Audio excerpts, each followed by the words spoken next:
Hello, everyone. My name's Andrew, And my name is Suzanne. and this is the Culips English Podcast. You're listening to Simplified Speech, the Culips series that features clear, natural, and easy to understand conversations about interesting topics. Today, I'm joined by my co host, Suzanne. Hello, Suzanne. Hey, Andrew. Hey, everyone. I sure did miss you guys. Hope you're all doing well.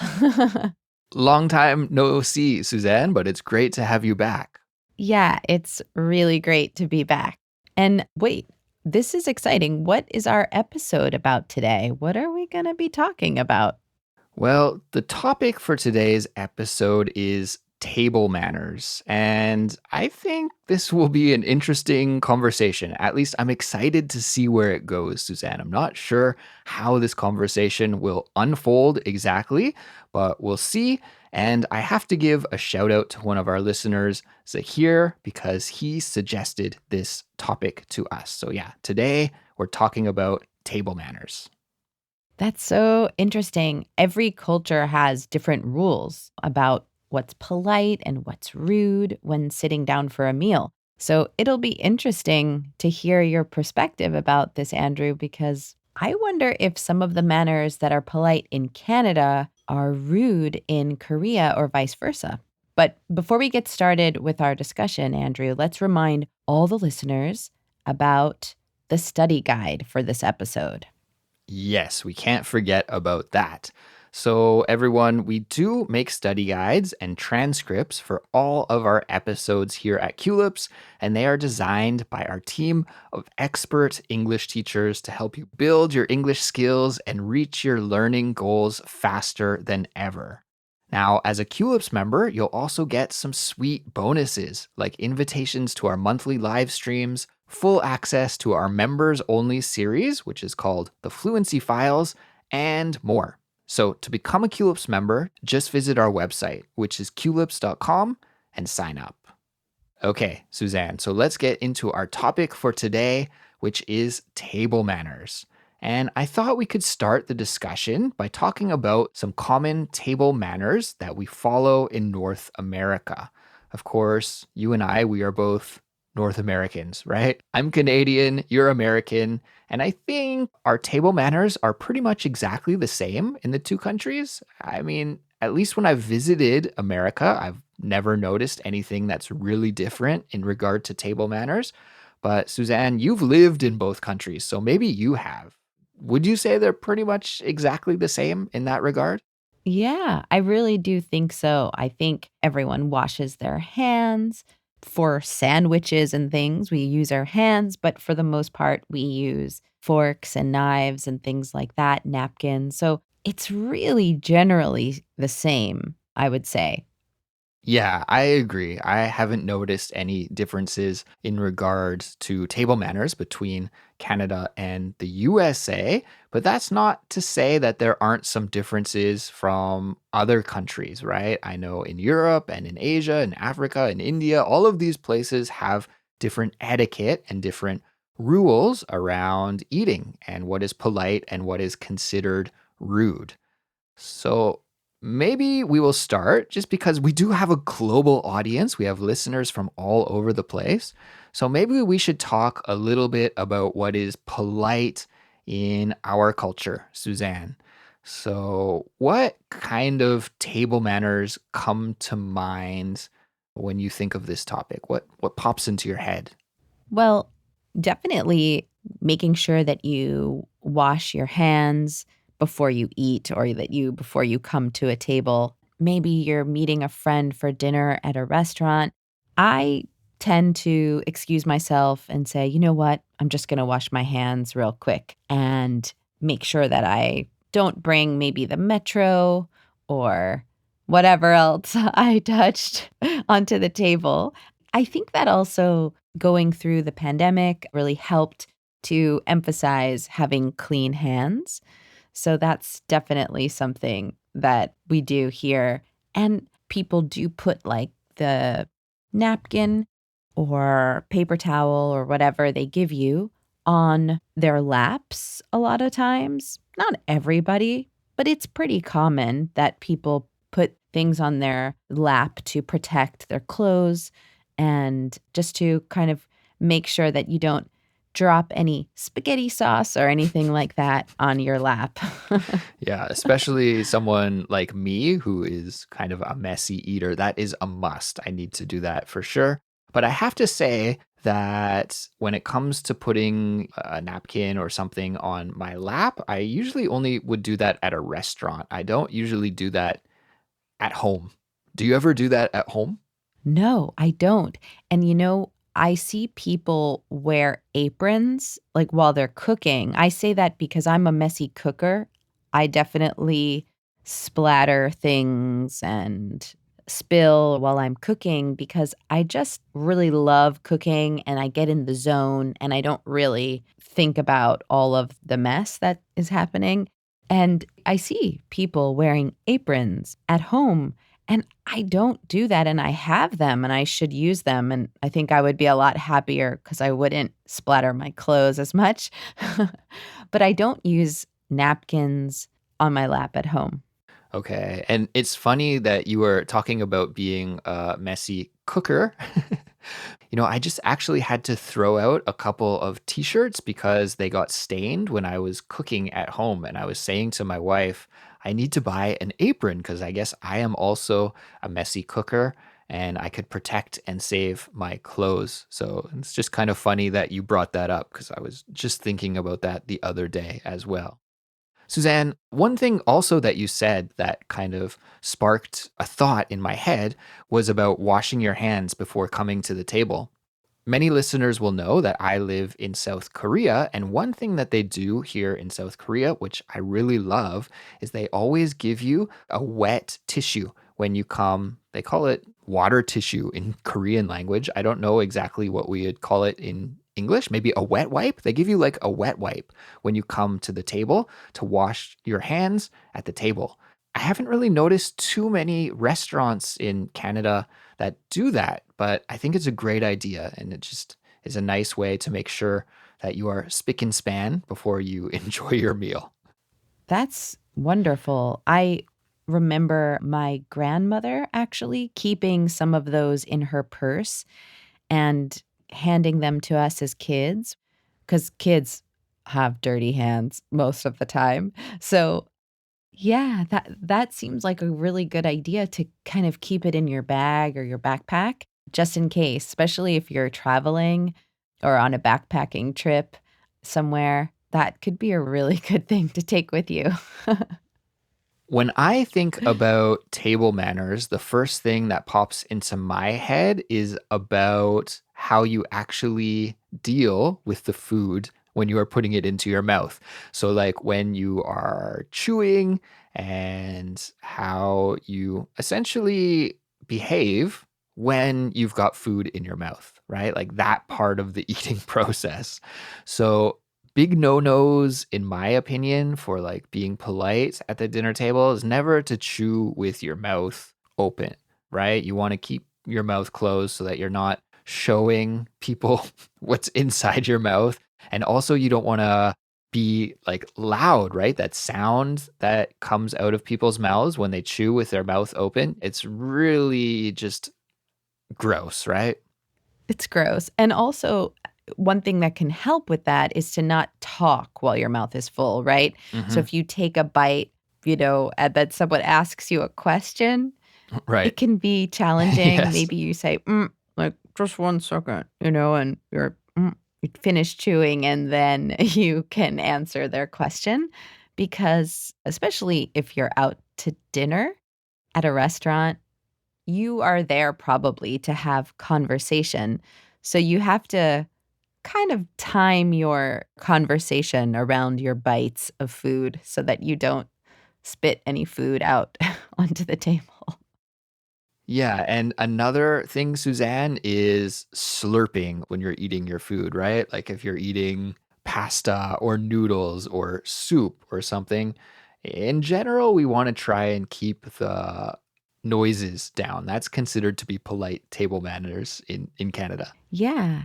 And I wanted to ask you, Andrew, do you ever lift up your bowl to like finish the end of your soup or drink the end of your soup? Is that something that you do?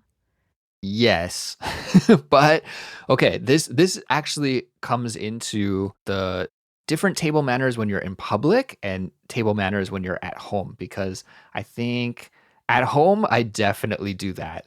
And I've lived in Korea for so long that I sometimes just go by the Korean way of doing things, and that's not like super rude to do that in Korea. Like I see people do that. And I was at a restaurant yesterday meeting my friend for lunch, and we had a little bowl of soup that was on the side with our main meal. And they didn't even give us a spoon, or there weren't spoons on the table. You were just expected to drink that little cup of soup right from Huh. the little bowl that it came with. So I do it at home, and I do it sometimes in Korea, but it's really like restaurant specific. And I think if I were in Canada, maybe I wouldn't do that. If I were at a nicer restaurant, I would think that's a little bit too much. Yeah, I hear you. It I guess it depends on the restaurant. I ask because it's not something I ever did Mm. at home or in public, but Olivier, my partner, he does it and they do that in France. And sometimes he does that in a restaurant as well.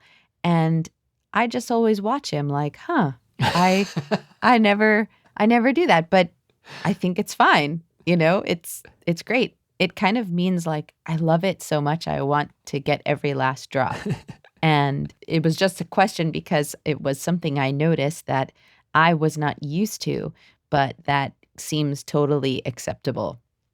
I like what you just said there. And that is that when you drink your soup, and especially I think we do this at the end, right? When it gets hard to Yeah. scoop up the soup with your spoon, usually that's when you start drinking it. It's not often that you get like a big hot steaming bowl of soup and just drink it right away.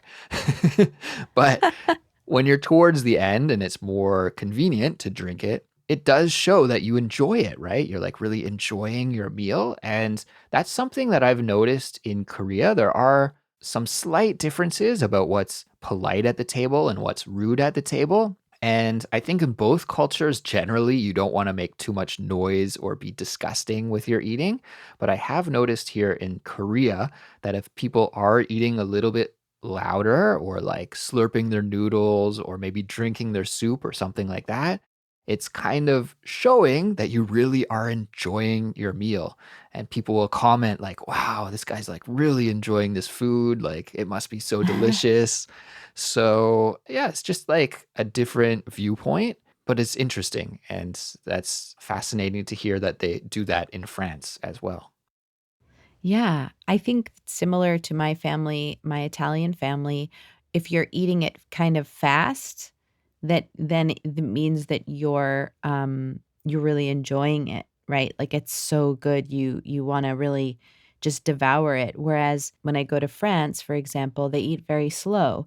They take a bite, put down their fork and knife, chew it, maybe look at you, listen to a story, take another bite, Oh, slowly really? put down. Yeah, it's very slow. Wow. And that was something that I was surprised at when I first went to France and ate out at dinner or even at my mother-in-law's house. I was very surprised at how slow people ate, and they don't have large portions. So they're really savoring each bite in a smaller amount and in a slower pace. That's probably a much better way to eat in terms of like digesting your food properly and not overeating.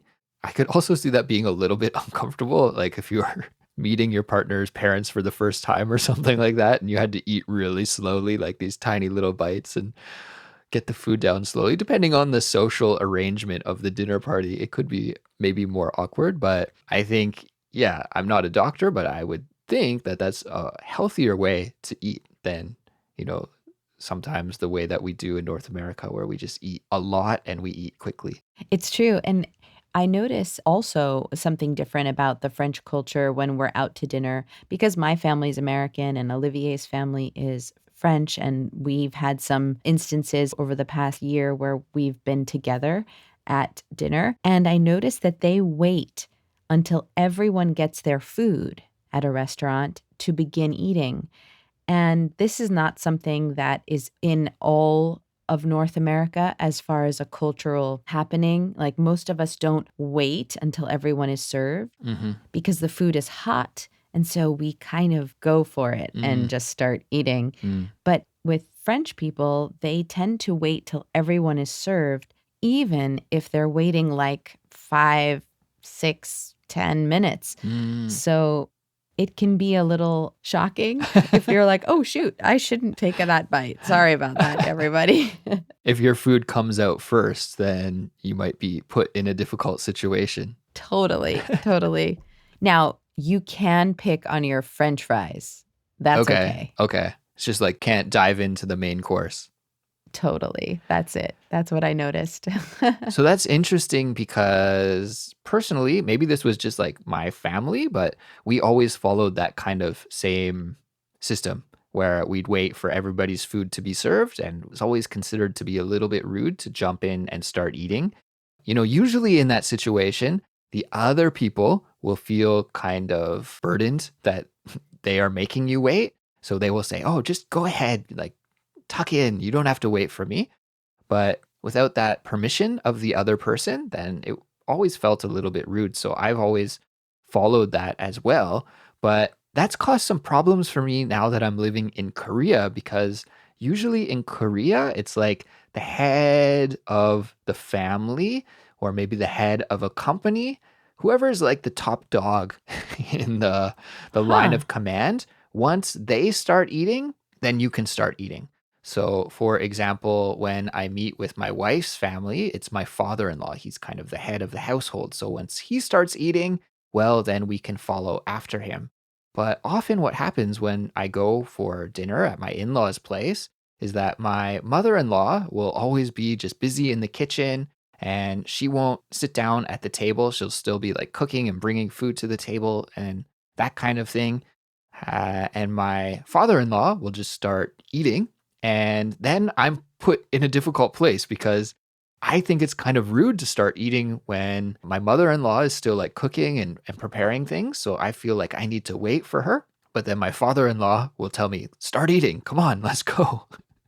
So I'm kind of stuck in the middle of like my culture and Korean culture, and I don't know what is best to do. But obviously, since I'm in Korea, I try to follow the Korean rules, even though that gives me a slightly uncomfortable feeling. Yeah. I just thought of an idea. Hmm. You could jump up and say, here, let me help you. And then maybe you can help her get to the table faster so that. Believe me, I've tried, and that doesn't fly either. I just get shooed away very quickly. But I like your thinking. I like that idea. Yes. Suzanne, how do you feel about technology at the table? Oh, wow. Good question. It's interesting because I think with the pandemic, a lot of restaurants had menus that are QR codes. So you needed your phone out. And some still do that, where we went to a restaurant last week where we needed to have our phones out in order to look at the menu. Hmm. And I don't love it. I kind of like keeping my phone away while I'm eating just to have a break from the notifications and the distractions. Hmm. How about you, Andrew? What do you think? It's interesting that you brought that up because I was recently back in Canada and I noticed that at restaurants that suddenly on the table there are these QR codes, and some restaurants won't even give you a menu anymore. They just expect you to open the menu on your phone with the QR code. Yeah, I didn't love that. It felt a little impersonal to me. Like it's nicer for the server to come and greet you and say hello and give you the menu. And also, you've got a very good point there that it kind of forces you to take your phone out and deal with your phone right from the start, right? So if everybody in your party is taking out their phones and all looking at the menu, well, then you're not really having a social interaction with each other. So I could see how that could be handy from the restaurant's perspective, but from my perspective, yeah, it's not that great. And in general, I think that's just a really rude thing to do, is to be glued to your phone while you are dining with someone else. So I always try as best as I can not to look at my phone. I'm not perfect about that. And especially when your phone's in your pocket and you feel it vibrate and you've got a new message, like it's really tempting. But yeah, as much as I can, I try to leave my phone away from the table so it's not bothering me. And when I eat at home, I usually just put my phone like in the bedroom or something while I'm eating dinner so that I can have a conversation with my wife. It's like a really good time to connect and to speak with each other is when we're eating dinner or lunch together. So I try my best not to be one of those people that just eats and looks at their phone the whole time. Yeah, Olivier and I are not so good at keeping our phones away during dinner at home. Sometimes it's hanging out a little bit, but usually it's in the other room at least, but sometimes it isn't. Sometimes it is on the table near us and it's like, "Ugh, don't look at it," you know? So I hear you, but we usually watch a show. Like, it's the only time we really watch TV is when we eat, which I realize is also just another kind of screen. And in a way, yes, we're connecting because we're both like laughing or looking at each other and giggling about the show or whatever, but we're not talking about maybe a topic we need to talk about, like a project we're working on or a plan we want to put in action together. So, yeah, it's not the best. That habit is not a good table manner habit. I will say that my wife and I also started doing that actually pretty recently. We were really good for a long time about having zero technology at the table, but the iPad has somehow sneaked its way to the table, and we were like, should we watch a show? And then we started, but Yeah. we don't do that all the time. But yeah, from time to time, we do eat. And actually, every Thursday, we do that to be specific because there's one show that we like to watch together. It comes out on Wednesday night. And so we watch it at dinner every Thursday. So at least once a week we do that. And yeah, it's fun. I can't say there's anything wrong with it. Suzanne, I got one question here for you before we wrap up. Yeah. And I don't know if you'll have an answer for this or not, or if you want to share your answer about this question or not. But the question is, have you ever been in a situation where someone's table manners were so bad that it affected your enjoyment of the meal? Hmm. Yeah. Yeah. I would say there's 2 things that come to mind. One was when I was on an airplane, so that's kind of a little bit difficult because you're flying, you're eating out of these little containers. It's not ideal to begin with. You're in a tight space. But one time I was sitting in the middle seat, Olivier was on the end, and there was a gentleman next to me, and he was talking to his friend across the aisle, and he was putting his face literally over my food, like just talking across me and Olivier to his friend on the other side of the aisle and Uh, didn't care that I was like, um, I'm eating here, yeah, you excuse know? me. Excuse me, like personal space. So that was tough because you're kind of trapped. It's not like you can call the waitress over or move to another table. It was like, okay, I'm stuck. Yeah, you got no outs in that situation. You just sort of have to deal with it. Yeah, and so I had to just say, "Excuse me, sir, like, can you please stop? Or you can switch seats with him if you wanna speak with your friend, like, you can change your seat. We'd be happy to switch," you know? It was quite rude. So that was one, and another one was we were hosting friends at the time. Needless to say, they're not really friends of ours anymore, but at the time, we had friends over for dinner, a few couples, and one of the guys, between dinner and dessert, just put his foot up on the table, his bare foot just up on the table, On the kitchen table? the dining table. Yeah, so we only have, like, one What? large dining table, and we were all sitting around the table, and we're digesting between dinner and Uh-huh. dessert, Uh-huh. and he just puts his foot. I was going to say like as if it was his house, but to be honest, I wouldn't do that in my own house. It was almost like he was alone watching Netflix and he just puts his foot on the table. I was Wow. like, oh my gosh, you're at somebody's house who just cooked you dinner. Yeah. We're waiting for dessert. What are you doing? Like nobody wants to smell your feet. That is really interesting because I feel like that is just a no-no probably everywhere. That's like a globally kind of accepted thing that you want to try and Yes. keep the kitchen table, the dining table as clean as possible. And after you're walking around and then putting your feet on the table is like, yeah. Yeah. Wow. How did your guests react? I don't know. I mean, his girlfriend, well, now it's his wife, seemed to be okay with it. And then there were two other people there that kind of looked around at me, but everyone knew each other well. So I don't know if they were like, well, that's just him, maybe they know that that's his personality. But for me, I was really offended. Yeah, I would be mortified in that situation. I don't know how I would react. That's wild. Yeah. That's a much more extreme story than I was expecting to hear. But it made me laugh, so I have to thank you for that. Yeah. Yeah. I won't mention his name in case he's listening. Yeah.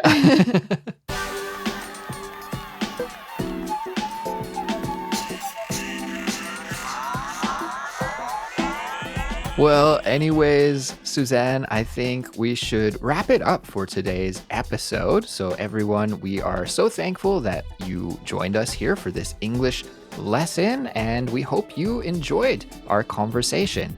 We want to give a special shout out to our amazing members, and we do have some extra bonus content coming up for all of our members because Suzanne and I are going to keep our conversation going for just a little bit longer in the members only ad-free version of this episode. So if you are a Culips member, don't miss out on that. Remember, you can get the ad-free version of this episode by logging into your account and just accessing it through the members dashboard. Yeah. And of course, if you're not already a member, you might want to consider joining to gain access to our helpful study guides and transcripts, fun bonuses, and to support the show. You can support us by following us on Instagram or YouTube, telling your friends who are learning English to check Culips out, or by leaving us a 5-star rating and a positive review on your favorite podcast app. We'll be back soon with another brand new episode, and we'll talk to you all then. Bye. Bye-bye.